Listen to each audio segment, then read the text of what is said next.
दोस्तों, हमें से करोड़ों लोग पाई माइनिंग कर रहे हैं, पाई के भविष्य पर चर्चा कर रहे हैं, मेन नेट की बातें कर रहे हैं। लेकिन एक सवाल है, अगर मैं अभी आपसे पूछूं पाई नेटवर्क को किसने बनाया, तो क्या आप जवाब दे पाएंगे? और क्या आप जानते हैं कि पाई नेटवर्क के पीछे सिर्फ एक नहीं बल्कि स्टैनफोर्ड यूनिवर्सिटी के कई रिसर्चर्स रहे हैं?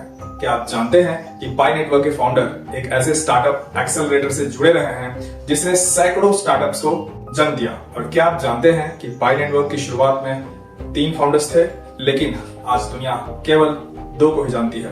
आज की वीडियो में हम पाई नेटवर्क के फाउंडर्स की पूरी कहानी जानेंगे, स्टैनफोर्ड से लेकर स्टार्टएक्स तक और वहां से पाई नेटवर्क तक। और यकीन मानिए, वीडियो के बीच में आने वाला एक नाम आपको हैरान कर देगा।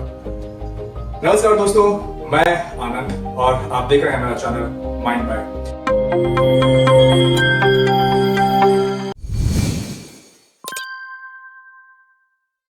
पाई नेटवर्क का सबसे चर्चित नाम है डॉक्टर निकोलस कोकैलिस। लेकिन निकोलस कोकैलिस आखिर है कौन? निकोलस स्टैनफोर्ड यूनिवर्सिटी से कंप्यूटर साइंस में पीएचडी हैं। उनकी रुचि blockchain, distributed systems, digital trust और ह्यूमन सेंटर्ड टेक्नोलॉजी में रही है।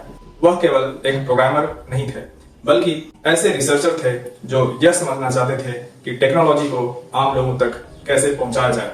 यहीं से पाई की कहानी की शुरुआत होती है। दोस्तों, स्टैनफोर्ड यूनिवर्सिटी दुनिया का सबसे प्रतिष्ठित यूनिवर्सिटीज में से एक मानी जाती है। गूगल, याहू, इंस्टाग्राम और अनेक बड़ी कंपनियों की जड़ें स्टैनफोर्ड से जुड़ी रही है। यहाँ छात्रों को केवल पढ़ाया नहीं जाता, उन्हें इनोवेट करना सिखाया जाता। निकोलस इसी वातावरण में विकसित हुए और शायद यहीं से उनके मन में यह सवाल पैदा हुआ कि क्रिप्टो करेंसी आखिर आम आदमी तक क्यों नहीं पहुंच पा रही। अब आते हैं उस विषय पर जिसके बारे में पाई कम्युनिटी में अक्सर चर्चा होती है, स्टार्टएक्स। स्टार्टएक्स क्या है? स्टार्टएक्स स्टैनफोर्ड यूनिवर्सिटी से जुड़ा एक प्रसिद्ध स्टार्टअप एक्सेलरेटर है। इसका उद्देश्य नए एंटरप्रेन्योर्स को सपोर्ट देना, आइडियाज को बिजनेसेस में बदलना और स्टार्टअप को ग्रो करने में मदद करना। पाई नेटवर्क शुरू होने से पहले निकोलस कोकैलिस स्टार्टएक्स की फाउंडिंग टीम का हिस्सा रहे। उन्होंने वहां सीटीओ के रूप में भी योगदान दिया। अब यहाँ एक महत्वपूर्ण बात समझना जरूरी है। इसका मतलब यह नहीं कि स्टार्टएक्स ने पाई नेटवर्क को बनाया या स्टार्टएक्स पाई का मालिक है। ऐसा कोई आधिकारिक प्रमाण उपलब्ध नहीं है, लेकिन इतना जरूर कहा जा सकता है कि स्टार्टअप इकोसिस्टम का जो अनुभव निकोलस ने वहां प्राप्त किए, वह बाद में पाई नेटवर्क के निर्माण में उपयोगी साबित हुआ होगा। अब मिलते हैं उस फाउंडर से जिनका नाम अक्सर चर्चा में नहीं आता, डॉक्टर चेंगदाओ फैन।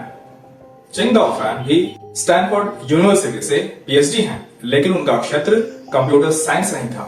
उनकी विशेषज्ञता थी ह्यूमन बिहेवियर, यानी कैसे लोग सोचते हैं, कैसे डिसीजंस लेते हैं, कैसे कम्युनिटीज बनती है। और अगर आप ध्यान से देखें तो पाई नेटवर्क की सबसे बड़ी ताकत क्या है? टेक्नोलॉजी नहीं, माइनिंग नहीं, कम्युनिटी यस। दुनिया भर के करोड़ों पायोनियर्स आप सब जानते हैं। यही कारण है कि कई लोग मानते हैं कि पाई की कम्युनिटी ड्रिवन अप्रोच में चिंगदाओ फैन की सोच का बहुत बड़ा योगदान रहा है। लेकिन दोस्तों, अब मैं आपको पाई नेटवर्क की कहानी का सबसे दिलचस्प हिस्सा बताने जा रहा हूं। क्या आप जानते हैं कि शुरुआत में फाउंडर्स केवल 2 नहीं थे, बल्कि 3 थे? जी हाँ, पाई नेटवर्क की शुरुआती टीम में एक तीसरे को फाउंडर भी थे, विंसेंट मैकफिलिप। बहुत से नए पायनियर्स ने शायद उनका नाम भी कभी नहीं सुना होगा, लेकिन शुरुआती कम्युनिटी बिल्डिंग में उनकी भूमिका महत्वपूर्ण मानी जाती है। अब सबसे बड़ा सवाल, अगर विंसेंट मैकफिलिप फाउंडर थे तो आज उनका नाम क्यों नहीं सुनाई देता? सार्वजनिक जानकारी के अनुसार बाद में विंस फिलिप पाई नेटवर्क से अलग हो गए। इसके बाद फाउंडर्स के बीच कानूनी विवाद की खबरें भी सामने आई। ओनरशिप, लीडरशिप और मैनेजमेंट से जुड़ी मतभेदों की बातें सामने आई। हालांकि बाद में यह मामला निजी रूप से सुलझ गया और आज पाई नेटवर्क का नेतृत्व मुख्य रूप से निकोलस कोकैलिस और चिंगदाओ फैंग के हाथों में है। ध्यान रहे, इस विषय पर कई अफवाहें मौजूद हैं, लेकिन हमें केवल सार्वजनिक और सत्यापित जानकारी पर ही भरोसा करना चाहिए। अब सबसे महत्वपूर्ण सवाल, पाई नेटवर्क बनाने की जरूरत क्यों पड़ी? उस समय बिटकॉइन मौजूद था, इथेरियम मौजूद था, और फिर भी पाई क्यों? फाउंडर्स का मानना था कि क्रिप्टो करेंसी का भविष्य उज्जवल है, लेकिन आम लोग इसमें शामिल नहीं हो पा रहे। माइनिंग कठिन थी, वॉलेट्स जटिल थे और एडॉप्शन बहुत सीमित था। इसीलिए उन्होंने एक सरल विचार रखा, क्या क्रिप्टो करेंसी को मोबाइल फोन तक लाया जा सकता है? क्या करोड़ों लोग बिना महंगे हार्डवेयर के माइनिंग में भाग ले सकते हैं? क्या ट्रस्ट को कम्युनिटी के माध्यम से बनाया जा सकता है? और यहीं से जन्म हुआ पाई नेटवर्क का। लेकिन दोस्तों, कहानी यहीं खत्म नहीं होती, क्योंकि जैसे ही लोग निकोलस कोकैलिस का नाम सुनते हैं, स्टैनफोर्ड का नाम सामने आता है, फिर स्टार्टएक्स का नाम आता है, और यहीं से कई तरह की बातें शुरू हो जाती है।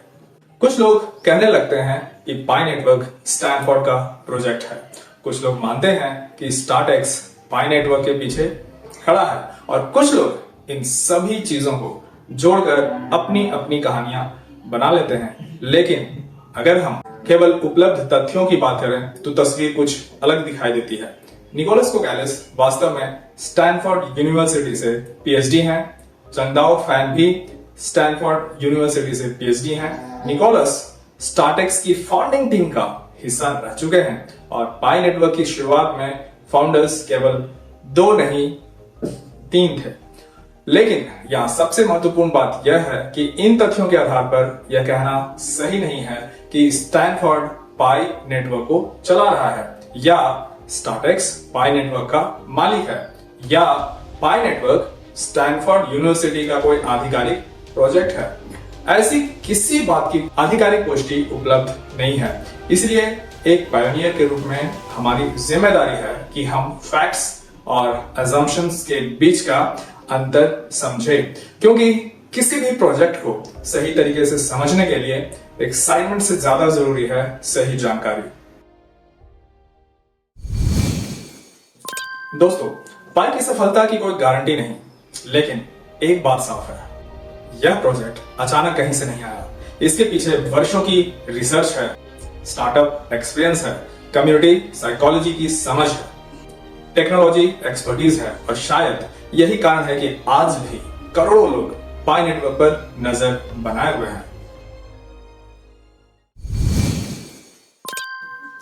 किसी भी प्रोजेक्ट का भविष्य कोई नहीं जानता, लेकिन जब हम पाई नेटवर्क के फाउंडर्स की यात्रा देखते हैं तो हमें समझ में आती है कि पाई के पीछे ऐसे लोग हैं जिन्होंने रिसर्च की है, स्टार्टअप्स बनाए हैं, कम्युनिटीज को समझा है और एक बड़ा विजन रखने की कोशिश की है। क्या यह विजन सफल होगा? यह आने वाला समय बताएगा, लेकिन पाई नेटवर्क की कहानी निश्चित रूप से साधारण नहीं है।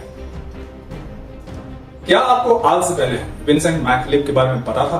क्या आपको लगता है कि पाई नेटवर्क अपने फाउंडर्स के विजन को पूरा कर पाएगा?